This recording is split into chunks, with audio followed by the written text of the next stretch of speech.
1970 से पहले वर्कर्स की हमारे देश में ये कंडीशंस थी।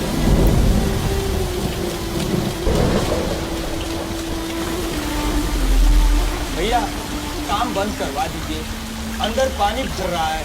जीते जी सब काम कर चुपचाप। 12 घंटे की दिहाड़ी में अभी 9 घंटे भी पूरे नहीं हुए हैं। सब डूब के मर जाएंगे भैया। और तो किसी को फर्क नहीं पड़ रहा है। तेरी जरूरी काम क्या करे, कोई जरूरत नहीं। चल चल भाग यहाँ से। 12 घंटे से पहले कोई काम बंद नहीं करेगा। अगर किसी ने बंद किया और क्यों किया, खार उधेड़ के दसाई बाजार में टंगवा देंगे। कुछ करें भाई। इसमें ये दिखाया गया है कि किस तरीके से कोई लठैत है जो वर्कर्स को मजबूर कर रहा है कि वो 16-16 घंटे 15-15 घंटे काम करे, वो भी हैवी इंडस्ट्री में, जैसे कि कोल माइंस हो गया या फिर और भी तरह तरह की इंडस्ट्री है। ये बड़ी हैवी इंडस्ट्री है, इसमें आपको विषम परिस्थिति में जा करके काम करना पड़ता है। और वहाँ पे जहाँ की ऑक्सीजन की कमी होती है, जहाँ मीथेन का रिसाव हो रहा है, जहाँ पे कहीं थोड़ी बगल में आग लगी हुई है, जहाँ टेम्परेचर का वो मेंटेनेंस नहीं है, वहाँ पे जा करके 16-16 घंटे वो लोग काम करते थे 1970 से पहले। उसके बाद ये सिर्फ कोल माइंस की ही बात नहीं कर रहा हूँ, ये हर इंडस्ट्री में थी, चाहे वो बैंकिंग ले लें या फिर किसी भी हैवी इंडस्ट्री की भी बात कर लें। हर जगह ये माहौल था कि इंसान को 16 घंटे काम करने चाहिए। उसके बाद 1970 से ये शुरू हुआ, इंदिरा गांधी जी ने नेशनलाइजेशन का कॉन्सेप्ट लाया और इन सारी इंडस्ट्रीज़ को, चाहे हैवी हो चाहे बैंकिंग इंडस्ट्री हो, कुछ भी हो, सबको नेशनलाइज किया। और नेशनलाइजेशन का एक पॉइंट उनका ये भी था कि जो वर्कर्स के कंडीशंस हैं, जो वर्कर्स की पर्सनल लाइफ की डिग्निटी है, वो सब कुछ मेंटेन होना चाहिए। ये नहीं कि कोई इंसान सिर्फ इसीलिए पैदा हुआ है कि वो 16-16 घंटे 20-20 घंटे किसी ज़मींदार के लिए, किसी लठैत के लिए काम कर सके। उसकी भी अपनी ज़िंदगी है, उसका भी परिवार है, उसकी भी डिग्निटी है, उसकी भी क्वालिटी ऑफ लाइफ मेंटेन होनी चाहिए। तो ये जो क्वालिटी ऑफ लाइफ और डिग्निटी ऑफ लाइफ, इसकी जो बात होने लगी जॉब के साथ साथ, ये 1970 से शुरू हुआ। हर एक इंडस्ट्री का नेशनलाइजेशन हुआ। उसके बाद ठीक 20 साल बाद 91 में इकोनॉमिक रिफॉर्म हुआ और उसमें एलपीजी मॉडल आया, जो कि काफ़ी फेमस मनमोहन सिंह जी ने ये मॉडल लाया। और उस समय इकोनॉमी हमारी डाउन पे चली गई थी, तो उस समय की ये दरकार थी कि हम अपने इकोनॉमी को खोलें, तो हमने एलपीजी मॉडल लाया। अब एलपीजी मॉडल में क्या था कि एल से लिबरलाइजेशन से क्या हुआ कि जो देश के अंदर जो प्राइवेट एंटिटीज़ थी, प्राइवेट कंपनियां थी, उनको थोड़ी और फ्रीडम दी गई, लिबरल हो गए उनके लिए कानून। और उससे क्या हुआ कि उनको ग्रो करने का और वक्त मिला, ग्रो करने में आसानी हुई। उसके बाद ग्लोबलाइजेशन आया। ग्लोबलाइजेशन में क्या था कि बाहर की कंपनियों को भी इंडिया में इंटर मिला, वो लोग भी इंडिया आए और इंडिया में कई सारी बाहर की कंपनियां खुलने लगी और फिर प्राइवेटाइजेशन तो हुआ ही। तो वहाँ से एक दौर शुरू हुआ प्राइवेट नौकरी का। और जिस समय ये दौर शुरू हुआ कि लोगों को प्राइवेट नौकरी करनी चाहिए या प्राइवेट नौकरी भी मिलने लगी लोगों को, उस समय तो ऐसा था कि मैनेजर को गांव में भेजा जाता था, गांव में जा करके रिक्वेस्ट करके वो 10 लेबर 50 लेबर लाते थे। उसमें से ही वो छांटते थे कि जो एजुकेटेड है उनको मैनेजरियल पोस्ट दे दिया जाता था और जो अनएजुकेटेड होते थे उनको लेबर पोस्ट दे दिया जाता था। लेकिन धीरे धीरे शुरू हुआ, प्रोपागेंडा फैलाया जाने लगा कैपिटलिस्टों द्वारा कि सरकारी नौकरी में जो काम करते हैं वो कामचोर होते हैं, सरकारी नौकरी में आराम तलबी लोग काम करते हैं, सरकारी जो ऑफिसेज है उसमें काम होता ही नहीं है।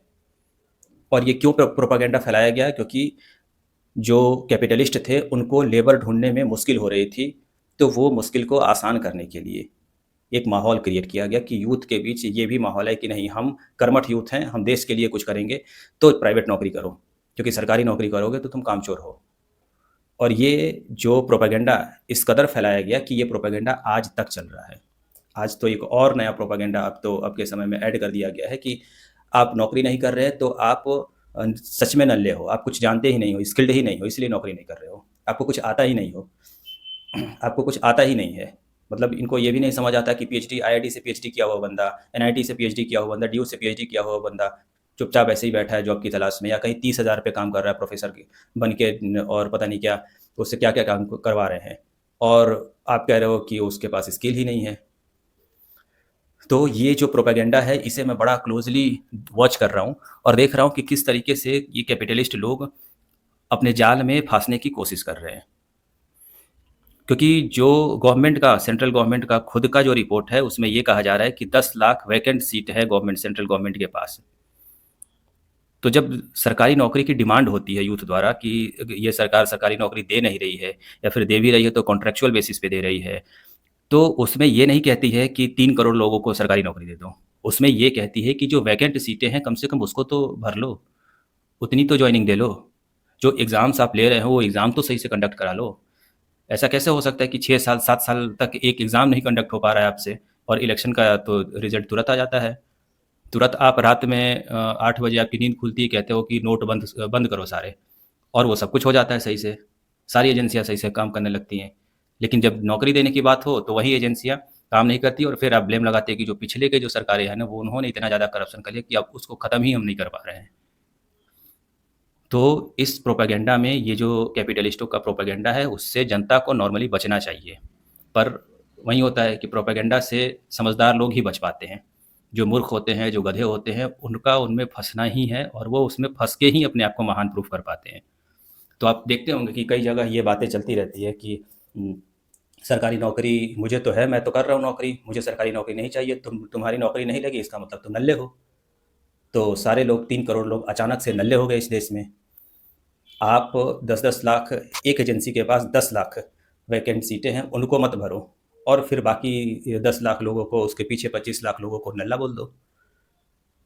2012 में एसएससी, जो कि एसएससी सीजीएल सेंटर जो कंडक्ट कराता है, उसमें 30,000 वैकेंसी थी और अपीयर्ड जो कैंडिडेट थे वो थे 10 लाख के आसपास। और 2024 और 23 में यही वैकेंसीज 8,000 के आसपास हो जाती हैं और जो अपीयरिंग कैंडिडेट हैं वो है 30 लाख। और आप कहते हो कि ये सारे नल्ले हैं। आप उधर से पोस्ट ख़त्म किए जा रहे हो और फिर कह रहे हो कि पूरी जनता ही, पूरा यूथ ही नल्ला हो गया है, पूरा यूथ ही अनस्किल्ड हो गया, इनको कुछ आता ही नहीं है, इन्होंने पता नहीं कहाँ से डिग्रियाँ ले ली है। आपके अच्छे अच्छे यूनिवर्सिटी, आप उन यूनिवर्सिटीज़ को एफिलिएशन देते हो उनको, उसमें आपका यूथ पढ़ रहा है, पढ़ के निकल रहा है, तो आप कह रहे हो कि तुमने कुछ सीखा ही नहीं है।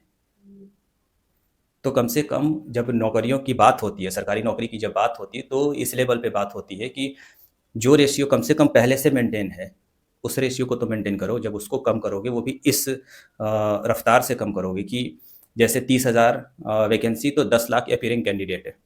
तो अगर जब 30 लाख कैंडिडेट हो गए तो उसमें 30,000 जो वैकेंसी है वो एटलीस्ट 90,000 तक होनी चाहिए।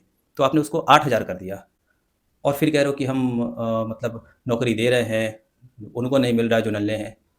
उसको 90,000 कम से कम पहुँचाओ, तब थोड़ी-सी आप ये बात कह सकते हो कि हाँ, बाकी अब नहीं मिल रहा, उनके लिए कुछ उपाय कर सकते हैं। कुछ दूसरा उपाय, कुछ प्राइवेट करें, कुछ अपना धंधा चलाएँ, कुछ रोज़गार करें, तो देश का ग्रोथ होगा। फिर आप 8,000 करके कहते हो कि सब चाट चटनी और चाय बेचो, वरना देश का भला नहीं होगा। और जो लोग सरकारी के पीछे लगे हैं वो कामचोर हैं। उनको आराम पसंद है, उनको काम से डर लगता है, काम नहीं करना चाहते, इसलिए वो सरकारी नौकरी के पीछे भाग रहे हैं। इनकी बात मत सुनो। तो ये जो प्रोपेगेंडा है, जो कि जब से कैपिटलिस्टों को एक फ्री हैंड दिया गया 91 के बाद, और उनको महसूस होने लगा कि अगर हम इस प्रोपेगेंडा को नहीं फैलाएंगे तो हमारे लिए बहुत मुश्किल हो जाएगा लेबर को बुलाना या लेबर का की वो फ़ौज खड़ी करना जिससे कि हम 12-12 घंटे काम करा सकें। आज भी दिल्ली में सॉफ्टवेयर इंजीनियर जो है वो 10 घंटे काम करता है। वो इस तरीके से काम करता है कि 9 घंटे तो वहाँ ऑफ़िस में देता है, उसके बाद जो ऑफ़िस के रिपोर्ट है वो आप घर जा कर के तैयार करो और मेल करो, तो घर जा कर के उसे 1.5 घंटा और काम करना पड़ता है, वो भी ऑफ़िस का ही काम है। उसके बाद जो ट्रैफ़िक में फँसा रहता है वो तो कंपनी काउंट ही नहीं करती है। कंपनी को ये नहीं लगता कि हम अपनी गाड़ी दें उसको और उसको घर तक जल्दी पहुँचाएँ, क्योंकि घर जा कर के वो कंपनी का ही काम करने वाला है। लेकिन कंपनी ऐसा नहीं करती। कंपनी उस जो वो 2 घंटा बर्बाद हुआ नोएडा से गुड़गाँव जाने में और गुड़गाँव से नोएडा जाने में, उसको काउंट नहीं करती है। आपको 7 बजे छोड़ दिया गया, 6 बजे छोड़ दिया गया, 8 बजे आप घर पहुँचेंगे, 8 बजे मुझे रिपोर्ट चाहिए, तो वो 1.5 घंटा वो रिपोर्ट तैयार करता है।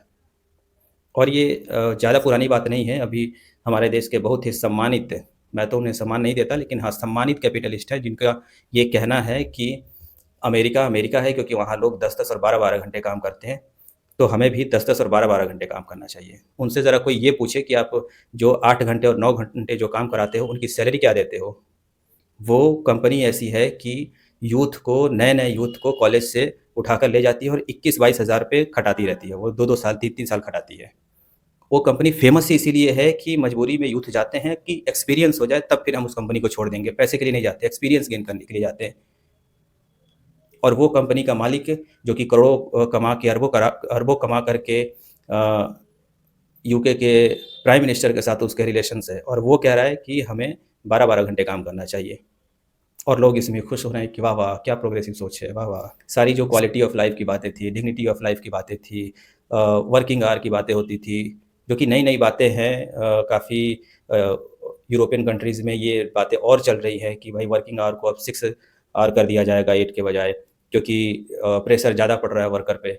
हम उस फेज़ में नहीं हैं। हम हैं कि अभी हम गधा मजदूरी करेंगे। देश को आगे बढ़ाना है, हमें गधा मजदूरी करना है, और कैपिटलिस्टों को 2-2 साल में, 3-3 साल में 10 गुना अमीर बना देना है। हम उस फेज़ में चल रहे हैं अभी।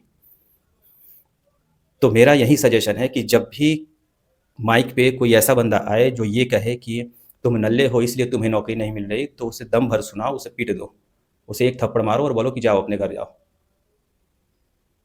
इस प्रोपेगेंडा को यहाँ मत फैलाओ। ये प्रोपेगेंडा कैपिटलिस्टों का है। वो बोझ पता नहीं तुम क्यों अपने सर पे लेके चल रहे हो कि किसी अंबानी, किसी अडानी ने कह दिया तो मेरा ही ये कर्तव्य बनता है कि मैं इसको फैलाऊं। पता नहीं क्यों ये सर पे लेके चल रहे हो। जो भी वजह है, सर पे लेके चल रहे हो तो जाओ कहीं और जाओ, यहाँ बक मत करो, क्योंकि ये साफ है कि ये 91 के बाद फैलाया गया प्रोपेगेंडा है। आज बातें सिर्फ ये होनी चाहिए कि कैसे जनता के बीच फाइनेंशियल स्टेबिलिटी ज़्यादा से ज़्यादा आए, पॉलिटिकल स्टेबिलिटी देश में कैसे ज़्यादा से ज़्यादा आए, बॉर्डर्स पे सिक्योरिटी कैसे ज़्यादा से ज़्यादा अच्छी हो, एजुकेशन जनता की ज़्यादा से ज़्यादा अच्छी कैसे हो सके। सिर्फ ये बातें होनी चाहिए। ये बातें नहीं कि हम आज भी गधा बनने को तैयार है, तुम देश को डेवलप करो, और फिर वो करोड़पति यहाँ से पैसा कमा के और यूके भाग जाएगा। फिर कहोगे कि अरे नहीं नहीं, वो पहले ही फ्लाइट उसकी उड़ गई थी, हमें तो बाद में पता चला। तो मुझे लगता है कि इस प्रोपेगेंडा से बचने की ज़रूरत है, और जब भी जॉब की डिमांड होती है तो उसमें सिर्फ यही कहा जाता है कि जो 10 लाख वैकेंसी आपके पास है वहीं फिल कर लो, वहीं भर दो। उसके बाद स्टेट लेवल की कई सारी वैकेंसियां हैं, वो सारी वैकेंसी अगर हो जाएंगी पूरी, जो वैकेंट सीटें हैं उनको आप फुलफिल कर दोगे, तो अपने आप जनता के बीच एक स्टेबिलिटी वाली फीलिंग आ जाएगी। क्योंकि हर घर में अगर एक भी सरकारी नौकरी वाला होता है तो वो इमरजेंसी कंडीशन में पूरे घर का खर्च चला लेता है। तो उसके बाद बाकी के जो भाई हैं, बाकी के भाई-बहन यूथ जो हैं उस घर में, वो इस बात के लिए रेडी हो जाते हैं कि ठीक है, एक सरकारी नौकरी है, वो घर चला रहा है, मैं थोड़ा कुछ बिज़नेस कर लूँ, मैं थोड़ा कुछ प्राइवेट में ट्राई कर लूँ, मैं थोड़ा कुछ एंटरप्रेन्योरशिप कर लूँ। ऐसा नहीं होता है कि 100% स्टेबिलिटी ख़त्म कर दो, पूरा परिवार ही खाने के लिए सोच रहा है कि अरे भाई कैसे घर चलेगा, और फिर कहोगे कि आप रोज़गार क्यों नहीं करते हो? और जहाँ तक रोज़गार की बात है ना, मोदी जी ने जो स्कीम लाई है, पीएम लोन जो करके स्कीम है, 3 तरह के स्कीम्स हैं उसमें, तो उस स्कीम में जा कर के देख लेना, 9%, 10% पे लोन दिया जा रहा है। जबकि आप यूएस, यूके जैसी कंट्रीज़ में जाओगे 3 और 4% पे बिज़नेस लोन दिया जाता है। ये तो सरकारी आंकड़ा है। अगर प्राइवेट, अगर एचडीएफसी और किसी और बैंक में जा कर के बिज़नेस लोन लोगे तो वो 13-13, 14-14% लेते हैं। इस इंटरेस्ट रेट पे वो लोन देते हैं कि आप बिज़नेस करो, और उसके बाद वो बहुत सारा पेपर वर्क करेंगे कि आपका ख़ानदान कहाँ है, आपके ज़मीनें कितनी हैं, आपने जो पहले का बिज़नेस किया वो क्यों फ्लॉप हो गया और कितना चल रहा है। बहुत सारी चीज़ें जिसको कि मतलब मीट कर पाना बहुत आसान नहीं है, इनफैक्ट बहुत टफ है। तो जो ये लोन देने का जो ढोंग हो रहा है वो भी सिर्फ अपर मिडिल क्लास के लिए ही सपोर्टिव है। जो जिस क्लास को नौकरियों की ज़रूरत है, फाइनेंशियल स्टेबिलिटी की ज़रूरत है, उस क्लास के लिए ये भी कारगर सिद्ध नहीं हुआ है। तो ज़रूरी है कि हम मुद्दों की बातें करें, आलतू फालतू बातों पे ज़्यादा ध्यान ना दें। और मुद्दे की बात ये है कि जिस प्रोपोर्शन में हम ग्रेजुएट्स को ला रहे हैं, हमारे देश में ग्रेजुएट्स हो रहे हैं, उस प्रोपोर्शन में कम से कम नौकरियां होनी चाहिए, सरकारी नौकरी होनी चाहिए। ये नहीं कोई कह रहा है कि आप 3 करोड़ बेरोजगारों को सरकारी नौकरी दे दो। बातें सिर्फ इतनी हो रही कि जो 10 लाख वैकेंसी है उसको आप फिल करो, उसको आप पूरा करो, फिर स्टेट में जो वैकेंसीज है वो धीरे धीरे पूरा करो, तो अपने आप ये पूरा समाज स्टेबल हो जाएगा। लेकिन नहीं, आ जाते हैं कुछ भक्त टाइप के लोग और वो चिल्लाने लगते हैं कि भाई हम तो बड़े टैलेंटेड हैं, हम चंद्रमा से आए हैं इसलिए हमें नौकरी मिल गई, तुम तो नल्ले हो, तुम्हें कुछ आता ही नहीं है तो इसलिए तुम्हें नहीं नौकरी मिली। जबकि सवाल एक पूछ दो उनसे तो घंटा कुछ नहीं आता उन्हें, लेकिन नौकरी मिल गई है, किसी की चाटने को मिल गई है, तो इसलिए वो बड़े टशन में है। 2008 की जो वर्ल्ड में इकोनॉमिक क्राइसिस आई थी, कभी उसको आप जा करके पढ़ना, उसको पढ़ोगे तो ये समझ आएगा कि इंडिया में उसका असर कम क्यों था। क्योंकि उस समय की सरकारों ने इतने कम से कम सरकारी नौकर्स रखे थे कि मार्केट को वो रन करा पाएँ। जब सरकारी नौकरी होती है तो उनके पास एक फाइनेंशियल स्टेबिलिटी होती है, एक ठीक-ठाक अमाउंट हर महीने आ जाता है, तो उनकी परचेज़िंग पावर अच्छी होती है, तो वो इमरजेंसी कंडीशन में या ऐसे भी नॉर्मल कंडीशन में भी मार्केट को रन करने लायक होते हैं। तो जब उस तरीके की कोरोना जैसी क्राइसिस या 2008 जैसी फाइनेंशियल क्राइसिस आती है, तो उसमें इनका रोल और बढ़ जाता है। तो इन सब चीज़ों को तो देखना नहीं है बस दिमाग में कि हाँ, हमें नौकरी मिल गई तो हम बड़े टैलेंटेड हैं, बाकी सब नल्ले हैं। या फिर किसी अडानी, अंबानी और किसी मोदी ने कह दिया कि नहीं, नहीं हम 12 हज़ार ही देंगे और 12 घंटे काम करवाएँगे क्योंकि देश का सवाल है, तो पता नहीं क्या सर पे सवार हो जाता है कि इस चीज़ को ढोते रहेंगे, हर जगह यही बोलते रहेंगे कि देश के लिए आप इतना भी नहीं कर सकते हो। इस झूठ से, इस प्रोपेगेंडा से हमें बाहर निकलना है। हमें कंटिन्यूअसली डिमांड करना है कि जिस रेशियो में होनी चाहिए सरकारी नौकरी मिलनी चाहिए, वो रेशियो वो कम से कम कंप्लीट करो। वो वैकेंसीज़ कम से कम फुलफ़िल करो। तब जा कर के हमारे अंदर स्टेबिलिटी आएगी, तब जा कर के देश ग्रो करेगा। झूठ-मूठ के सपने दिखाने बंद करो।